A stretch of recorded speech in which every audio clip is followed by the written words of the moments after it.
Okay, so now after doing the time, we will now learn how to deal with actual waveform objects.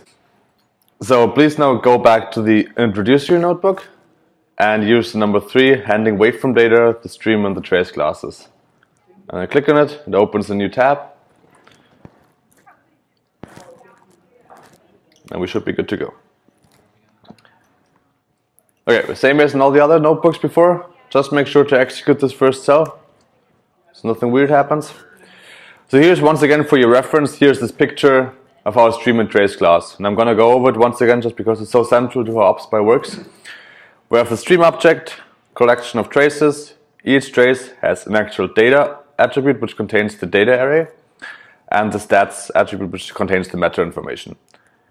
And this essentially is 2 pieces. It's the network station location channel identifiers, which locate the time series in space. So with the station meta information, you can now tell where on Earth was this recorded. And then you have the start time and the sampling rate, which located in time. So now you have a time series recorded at a certain point on Earth at a certain time. You can figure out where this was recorded with this meta information.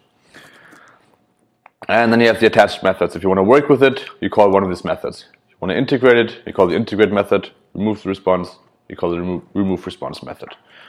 Okay, it's quite useful if you do something further below, just look it up, go a bit higher to understand how this is built up. And a stream is a list of traces. There's one trace after the next in no particular order. So once again, we have the read function. To read a waveform data, it's returned as a stream object.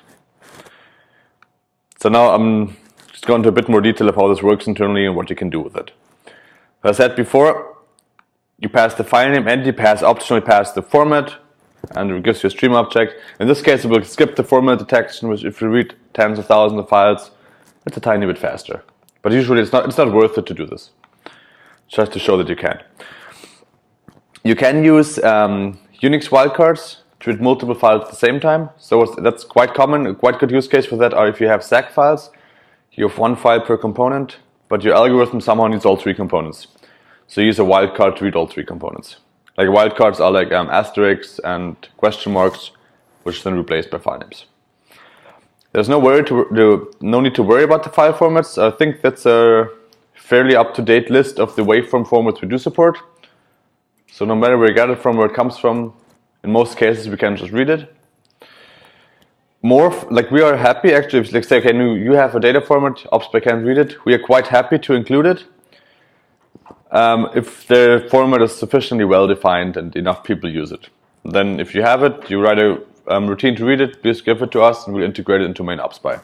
Then other people can use the same. That's how most of these formats have been added to ObsPy over the years. Somebody needed it, wrote it, and now it's just an ObsPy and everyone can use it. You can add a plugin to, if you have a file format that only you need, you can write a custom plugin. If you do it right, the whole ObsPy machine will still work. You can use the read method to read your own custom data format by writing a plugin. And that's not very difficult, just have to know how to do it. Okay, so just to show this wildcard reading, you can use the read method, and here in the data folder, like if you look at it, it's ls data waveforms. There are a couple of waveform files. You see here they're also in different formats, it doesn't matter. We're just going to read all of them to one stream object, like the wildcard is expanded, it finds all the files that match this pattern and reads it to one stream object, okay? It works across files and across file formats. And what you end up with is one big stream object. That might be useful, might not be useful, but it really depends on the application you use this for, how you structure your flow. You see here now these are very wildly different traces. Now they're all at the same time, but they're recorded at different stations, have different sampling rates. It's all just one stream object. One thing that's possible, that's not for all formats, but for particular for mini-seed files, a lot of times you don't need everything in the file. That's kind of a waste of computing power to parse the whole file. So you can also read only a certain portion of the file if you know what you want. So you can, with the read function, you can specify certain things, like you can say like start time and the end time. This means you only read from here to here in the file and skip all other records. And of course you have to know what other things you can pass. Let's just do the example of the mini-seed format, you can go to our website. And there you just go to the miniseed module to figure out what specific flags you can pass to the reading function, which then be passed on to the miniseed reading function. So if it detects if it's a miniseed file, any arguments you pass to the read function will be passed on to the underlying function. So you can go to our website, like docs, like the documentation, docs.obspy.org. You go to library reference. And here you see those are all the sub packages of ObsPy. Like it's sorted by here. Up here are the general packages. So that's the core, where all the core classes are defined. There's a geodetics module, which does like simplistic, more complex distance calculation on a sphere and an ellipsoid. There's imaging function. There's a real-time module for real-time or near real-time data analysis. All the signal stuff is here. Our tau-p implementation, I'm going to show this a bit later, does the the tau-p method to calculate ray path and first or like all arrival times. We have an exit module. We have a number of scripts. You can ignore this for now. And now down here are the plugins. So here are waveform import and export plugins. The same is true for event, inventories, and very down here are all the different database and web service clients.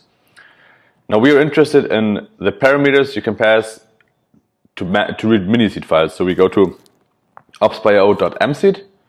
We click on it, and you see here there's also a bit more documentation how miniseed files are read. There's a bit more documentation what's special about miniseed files, what you can do with it, different ways of writing. So for miniseed you can specify the record length, the encoding, all these things. But many formats have like a fairly extensive sub-documentation of what you can do with it. And in this case you have to find the right method. It's the read miniseed method, and those are all the separate flags you can pass the read function, and if it's a miniseed file, those will be used. So now in our example we use the start time and end time, which means only read samples in between those two, which is useful if you have like a day, like 100 files for the whole day, but you only need like 5 seconds. There's no need to parse the whole file. There's a special thing called head only, which if you don't care about the actual data but just want to know like the distribution of data, you use this and it doesn't unpack the data, which orders of magnitudes faster. It only unpacks the headers. This also can pass a source name, so it means you only want information from a certain channel. You can pass in a certain pattern here. Also with wildcards, we'll only extract records that satisfy this constraint. And there are a couple more here. But the idea here is that the read function is very generic, but you can have more detailed functionality depending on the file format you have. Okay, you see here that start time that will just be passed on to the miniseed file. And many formats have specific routines you can use, like specific extra flags when you read them. The same is true for writing. Let's just also do it for the miniseed file now. If you go to the write mseed, you see here this is a number of parameters. They're actually fairly relevant sometimes. Like you can specify the encoding you want to save it. So miniseed usually has like stime, like integer data is stime encoded. You can change this if you write it to a different encoding. You can choose the record length for miniseeds. So miniseeds is split into very small records. You could change the size of these records. Also if you want the byte order and a couple of other things. In most cases you don't have to worry. If you run a data center or something else and really do need these details, they are there. You can have all these settings. In most cases it chooses sensible defaults for you, so you don't really have to worry too much. Okay, so let's just try this, and you see it reads less data. Now before it read from 5 AM to 6 AM, now it reads only from 5:56 to 5:58 because that's what is specified here. And this is actually faster. It only reads the portion it needs. It does not read it and then cut it. It reads only what you need. Okay, let's now go on to the stream object. Like I said before, a stream object is a collection of traces. You read something, you get back a stream object. What you can do in Python, like Python is dynamically typed, so you don't necessarily know the type of everything before you have it. You can use the type function, which tells you the type of any object. So in this case, you can see here, okay, this is a stream object. And this just, that's just Python slang for the stream class is actually defined in the obsby.core.stream submodule. Okay, but you can query the type of things. If you don't know what you have, just ask it, what's your type? They can figure out what it is. You can again print it. You see this prints this in, the same nice representation of it. If you want to go into more details about the stream class, the stream class has a trace as attributes, which is nothing else. It's literally a list of trace objects. So here, if you print this, there's no nice representation. It's just a list. So square brackets are lists in Python, and each item is a trace object. That's really what a stream is. And the traces contain the actual traces. That's how it's built up. You can access the first one and you print it again. You get a nice representation of the first trace object in that stream. And you can, of course, also you can combine various streams together to have one stream, read it from different data sources, merged into one stream. Whatever you want to do, it really depends on the problem you want to solve, how you structure your flow. So here in this example, I'm going to read two waveform files, one observed and one synthetic, and I'm going to merge them both to one stream. So I'm just going to call st1 plus st2. This will create a new stream object with the traces from both. Or you can also append an existing one. So here with the plus equal, that's an in-place addition, you add the third stream to the existing one here. And if you do this, like this here, I guess this is 2 traces, this is 3, it ends up being 5, and then you add one more, you have 6. Okay, you can add, depending on what you have a question?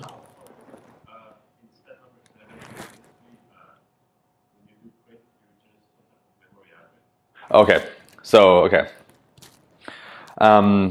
what happens when you call print on an object, there's a special method that you can write. If you have your own object, you can write a special method that determines what happens if you call print. So for the stream objects, we have a method that makes it like this nice format. If you plot the traces, this is a Python list. Python lists don't necessarily know how to deal with trace objects. So we print this generic thing. Anytime you print a generic object, it will show you the type of the object and the memory address of it. Is there anything you can do with the memory address? Well, if you go down really deeply, you can do something with it, but you don't have to worry about it. That's the memory address of the Python object. Yeah, okay. That's a generic representation of objects where Python doesn't know how to make a nice representation. But if you print the trace directly, then again it calls our method, and that's how you get this nice formatting. Like there's also, I can show you. If you just print a trace, shows this nice way. But if you do, you can print the representation of something. And the representation, that is always the actual type of the object and the address of the object. They're just slightly different things. Like it's convenient if you do print and you get a nice representation, it helps you much more than this generic one.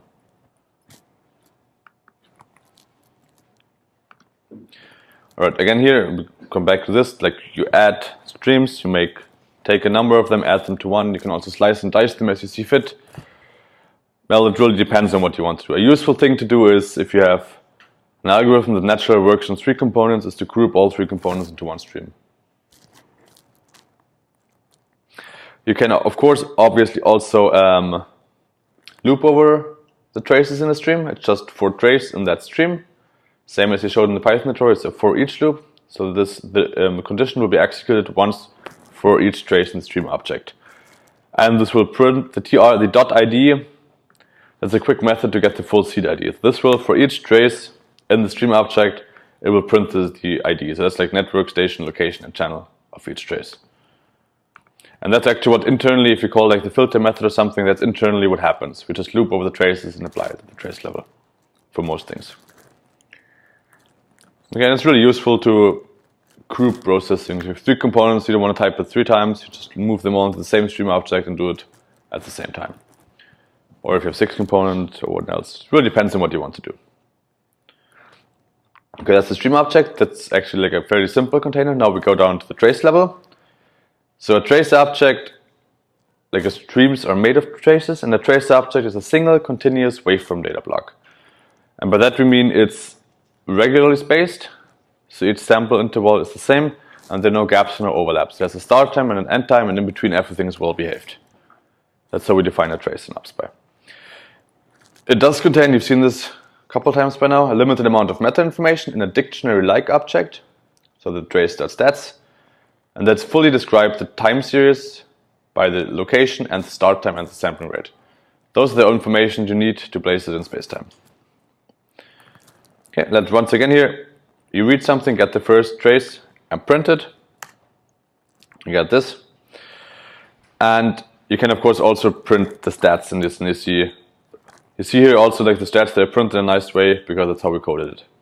But here you see the network, station location, the start time, the sampling rate, and all the other things. You'll notice there's sampling rate and delta, which are of course the inverse of each other, but we take care that's always consistent. And that's what the next couple of blocks is about. You also have a calibration factor, which I think is just only set by the GSV format. And then you have you also have, if you read it from a file, you get the underscore format thing to inform you what file format this came from, and also the attribute dictionary. Okay. For custom application, it's sometimes necessary to directly edit the meta information. So you just edit the sampling rate of a trace, or to edit the start time or whatnot. The nice thing about our trace object is it's always internally consistent. So all the values are derived from the start time, the data, and the sampling rate. So that means if you change the delta, the sampling rate will change, and vice versa. If you change the start time, the end time will change. All these things are always internally consistent. You cannot mess it up, which otherwise would be quite a pain to do. So a way to show this thing, it prints the delta, so the sample interval for the current trace, and the end time. So it's 0.05, so it's like a 200 hertz. No, what is it? Yeah, 20 hertz. And the end time. So the end time we define as the last sample. We calculate this on the fly. And then you can change the sampling rate to 5 hertz. Now the delta should change as well as the end time. Because if you change the sampling rate, have the same number of samples, the end time also has to change. And you see this just works. It changes the delta as well as the end time. Okay, it also makes sure, like, you only want to do this if you know what you're doing, if you have a reason for it, of course. But the nice thing is it always stays consistent. Otherwise you have to recalculate all these values. The same is true for the data array. Like here now we have 60,000 samples. We can now just choose to manually cut the array to the first 100 samples. And you also see that now also the number of samples and the end time will change. You cannot assign to the number of samples, it will raise an error. And you also can assign to the end time. But these will stay internally consistent. So you always have an object with the meta information that in itself makes sense, as long as you know what you're doing. We have these, as I said before, these methods that make generically useful operations simple. So we have the plot method, as you've seen before. So we usually use it on a stream object. It also works the same on a trace object, but we'll only show one trace. You plot it, you get a nice time series. And you note the units here are pretty arbitrary. So right now it still counts from the digitizer, so it's like 6 million or something. And the times are always absolute. Then you get the channel identifier here. But that's a pretty nice earthquake actually. But it's one of the biggest ones. Oh, sorry. No, this, I'm lazy. This will always return a stream object. Now I just choose, I only want the first trace, because it exercises with trace objects.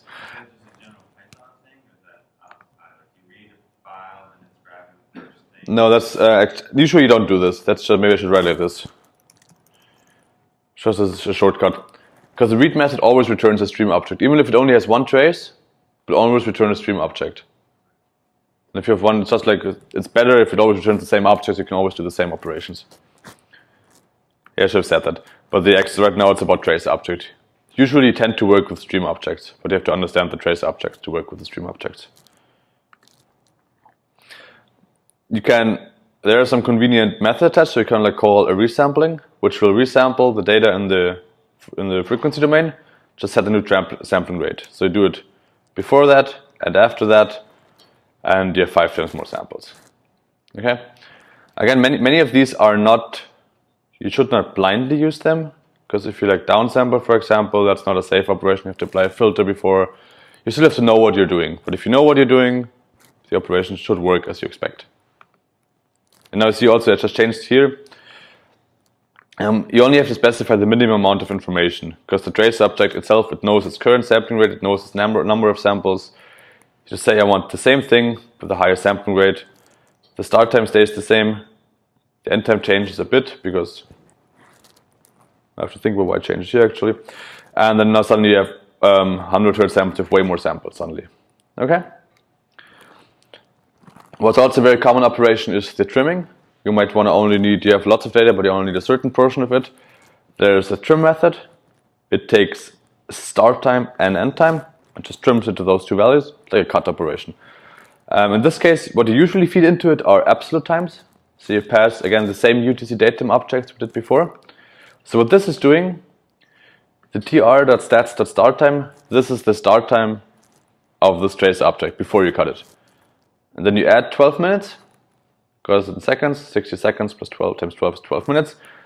And the end time is like start time plus 14 minutes. Okay. You can also use relative times here, just like counts from the start and the end. There are different ways you can do it, but it's usually clearest if you actually work with absolute times. So you see, you print it once before and after. Now it's shorter, and if you print it, you only see that sort of portion of it. And once again, it modifies the data in place. Okay? So it's actually dangerous if you run the same cell twice. This won't work anymore because we'll try to cut it again. Just be aware of this in the notebook. It modifies it. And if you need 2 copies, you have to manually make a copy. But new people tend to be a bit confused by that, but that's how we chose to design it. Alright, you can keep going. Now, okay, say, okay, I have this data. Now I want to filter it. Before you filter something, you always want to remove the trend and the static offset. And you also want to taper it at the end, so you don't get like edge effects. So you do this here, the Dtrend, this will fit a regression line to the data and remove that line. So that at the same time it takes off the offset and the generic trend. It tapers it, and this time with a cosine taper, so it just takes 2 cosine flanks at the ends, and it will taper 5% at the beginning and 5% at the end. The taper will range from that. Again, the type of taper depends on the application. The cosine and Henning are usually fairly safe choices. For others, you might choose your own.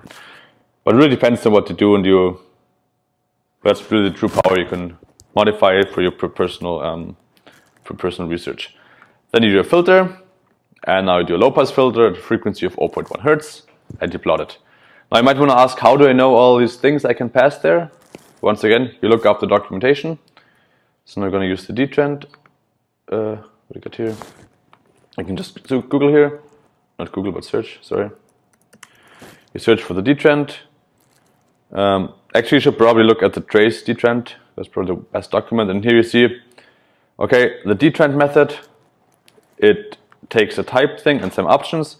And here it says the supported methods. So you can do a simple one, you just calculate linear, just a line by going through the first and the last time, but subtract that line. You can do an actual, that's what we've been using right now. You actually fit a line through the data. You can just do a constant, you just subtract the mean, and you can also do polynomial and spline detrending. So that's, for example, if you have a super long trend, like a tidal trend or something in the data, you can remove it with that. And you also see here that many of these use other methods. You see here, the linear, it will just call the SciPy detrending. The higher order detrendings are our own functions, but you can again then click here and see what the actual implementation of that is like. That's how you kind of navigate the documentation.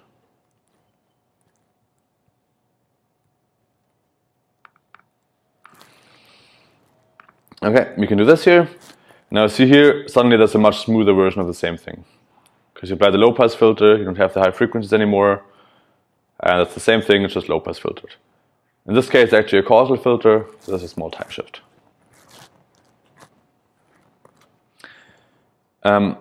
Another thing, if you want to know what something can do, you can use the question mark here in the IPython notebook. So use the method, tr_dtrend question mark, and then it pops open a short window with the documentation for whatever you gave it, if you can find it.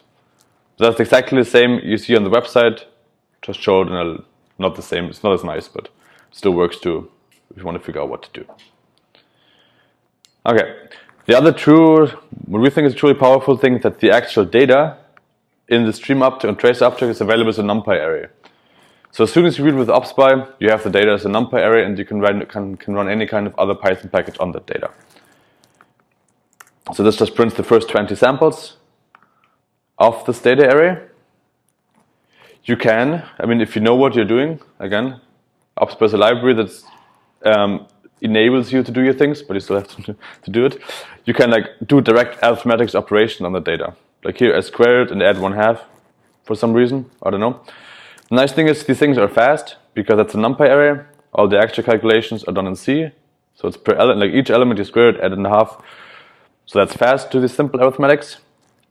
You can again use all these built-in methods for Numpy. So if you want to calculate the max, the mean value, or that's the peak-to-peak value, it takes the maximum and the minimum, gives the distance between both. You just do this, and then you see what happens. And the Numpy arrays, and at that point you can directly tie into this whole scientific Python ecosystem. You can run all kinds of analysis algorithms on that data once you have the array. So if you run something like that on stream, would it return a factor of maxes? No. That doesn't. No, you don't have the data attribute at the stream level. So let's say if you do, you just run a little short program. yeah, you do this. Yeah. Alright, No, you loop over it. I mean, we thought about doing these things for stream objects, but then it would just complicate our API a lot. So now we just directly work with Numpy arrays, which is more generic and people can do what they want. And again, to figure out what stuff can do, just use tab and you get a large list of things. Right, you can compress, and you can question mark, ask what does compress do, and then you get all this information here. You can of course also use the Numpy functions to operate with the Numpy array, surprise. And you want to get an array that contains only absolute values. You do that. And once again, that's really fast. Even if you have tens and hundreds of millions of samples, as it's done in C, that's instant. And you can even go further. We're not going to show that. But if you have some existing C or Fortran routines to do your analysis, you can just directly take the data and pass the pointer to the C function. And Python is a very good glue language. If you have existing analysis tools, in one of these compiled languages, it's really easy to tie it together into one cohesive workflow in Python.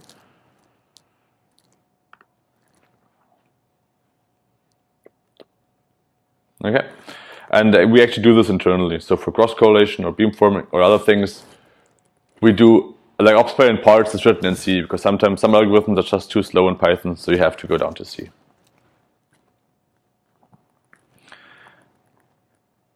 Okay, and the next shows you that you can also, for some reason, if you want to play around or do some analysis, you can build up your own trace objects.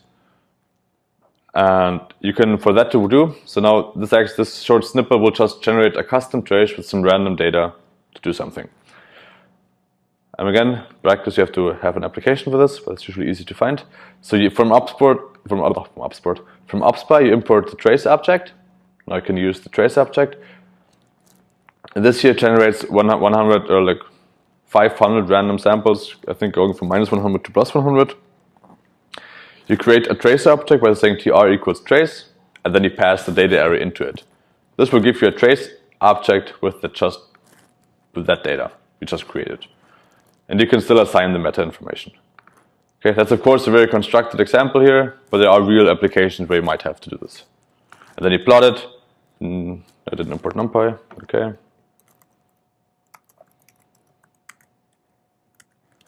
But then shows you just the same trace. Now it's random data, so it will look different every time you run it. But that's how you would construct your own trace object. The same you can do with stream objects. You just create another trace here, and you create a stream object by just passing the list of traces, and suddenly you have a stream object. That should work pretty much how you would expect. Okay, I'm going to go quickly go once more over that you can do this. The thing is, all the methods I showed, the trace, the Dtrend, whatnot, they are implemented at a per trace level, but they also work on the stream. And that works just by each filter operation is applied to each stream in sequence, one after the other. There are a couple methods on the stream objects that are where you need multiple components, like for example for rotation, you might need multiple traces. For merging operations, you need multiple traces. Those naturally only work at the stream level. But all of these here, you see the custom ones are like filter. Everybody needs to filter. You need to trim your trace. You need to resample or just to do an incident decimation. You can do these things. You can plot the data. You can also plot a spectrogram, so time frequency representation. You can remove responses. You can simulate new instruments. So for like if you do like a local magnitude estimation, you have to convert it to a Wood-Anderson seismometer. And you can normalize Dtrend. You can do all these kind of things. Yes? So for like the trim, you might, I can see a use case where you've got a stream, okay, and you want to do the same absolute times on each one, but what about different, using different cut windows, say, to trim a stream? Then you have to loop. Then you have to loop. Over- Yeah, like the trimming on the stream is the same on everything. Okay. Like we do some kind of, I think we do some checks somewhere before that. If you do the trimming on the stream, there's some additional checks that all kind of make sense. But per se, it's the same. The times. Yeah, yeah. Just a simple loop over the trace object in most cases, with some more checks. But and again, you can write the stream objects to many formats. And just saying once more again, it's really good to convert to other formats. You can just use ObsPy as a file format conversion from A to B, and it will usually just work. So you read a SAC file, write it out as a miniseed file, and then there's the output file here.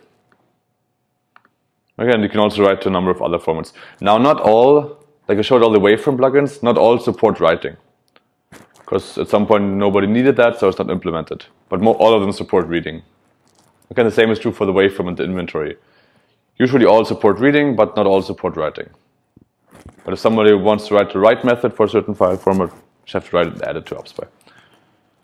Okay, the rest of this waveform thing is going to consist of exercises. That's actually step-by-step exercises that teach you how to generate stream and trace objects and also how to work with them for a bit. Okay, the first is a trace exercise, so you'll learn how to deal with the trace object. And then there's a stream exercise where you will work with actual data. You have a question? Yeah. You haven't talked about units and Oh, okay. some sensors are spitting out velocity, some are acceleration. Yes. So, ways to sort of keep track. We don't. We thought about this a lot, but it's the formats don't support it essentially. Like the file formats don't support unit assignments. So you have to know the format. When you get a miniseed file, you know it's on counts. After the instrument response, you know there's a certain unit attached to it. After the response, you know it. How do we know? How can we query? Is there any way within sort of the trace that we can see what unit that when we remove the squonce has been? Oh, this you can do. Well, you can query the history of processing of a trace. So if there's something up here.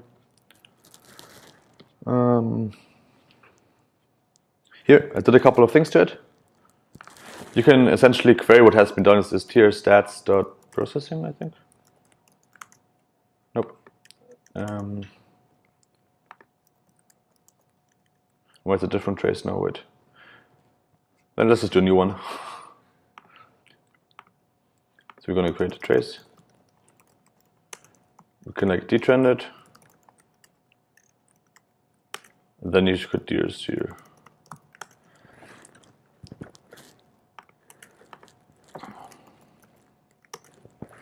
Like it keeps track of the operations that have been applied to a trace. So if we now do a second thing here, do a filter.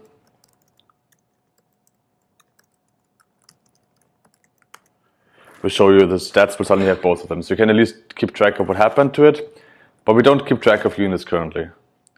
We thought about this a lot, but it turns out to be really hard to implement if none of the I/O supports unit at all. So the only point when you really know the unit is after you applied the instrument correction. And then if people start to modify the data area, they change the unit, and then it becomes a really kind of hard problem. There are some nice packages out there, so maybe we can discuss this, a nice way of doing it. But so far, we found it not to be, well, we found it too hard to do to be worthwhile. But if you read a miniseed file, it's always, they digitize accounts usually, and then you convert to usually velocity, but yeah, it's a problem. I'm just finding that it gets tricky if you're mixing broadband data and strong motion data. Yeah, usually what happens during the instrument response, which you always do, you specify the units you convert to. But you have to, right now you have to do this manually. Yes. Okay, so enjoy the exercises.